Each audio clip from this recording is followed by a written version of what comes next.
can China or any country in its cities really adapt the forms of tall building design so it's not left with homogeneous skylines?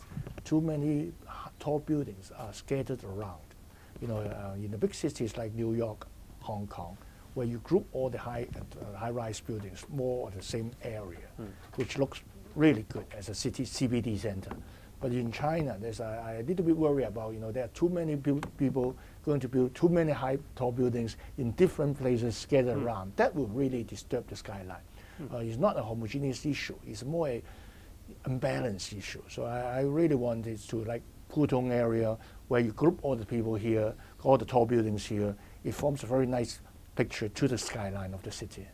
That's an interesting point. I think it extends beyond China too, because I think of a city like Sao Paulo, Brazil, is very spread out with high rises just everywhere, and but it doesn't have a center. Exactly. That's what I really concerned, is that as a CBD area, I really want to group all the high rise there. As a Chicago, you went there. New York, you go there. You see a group of tall buildings there. Other places will be rather flat, or you know, not disturbing the skylines, especially for the residential area.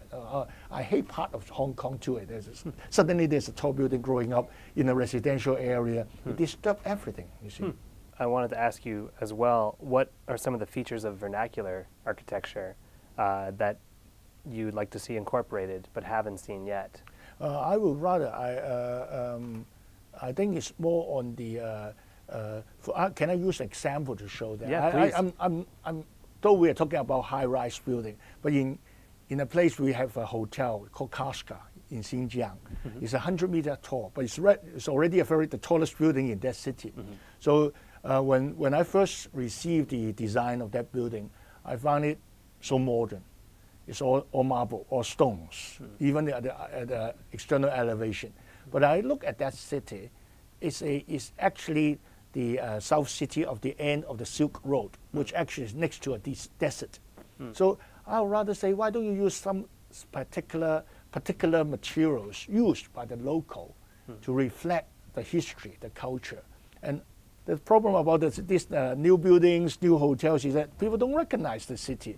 So I think we have to add some cultural elements into it. Even in a modern building, we are building a new project in Shum, where we are, for some of the ground is granite ground.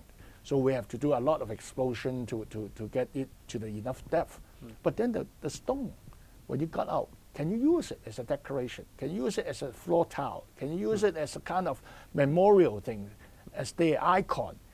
To be put in the middle of the lobby of the office tower. So I think we need to add in more cultural elements in our buildings.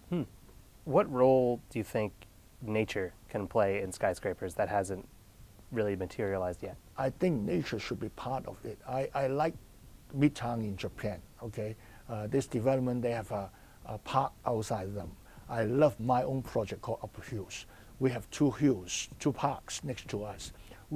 We should not only see the nature, we should be part of it and mingle with it so that you can really enjoy the nature through these high-rise buildings. How would you do that? By building the good connectivities, the right bridges, even for the handicapped people, the right gradients, the right greens, the right shelters, so that people can use it day after day.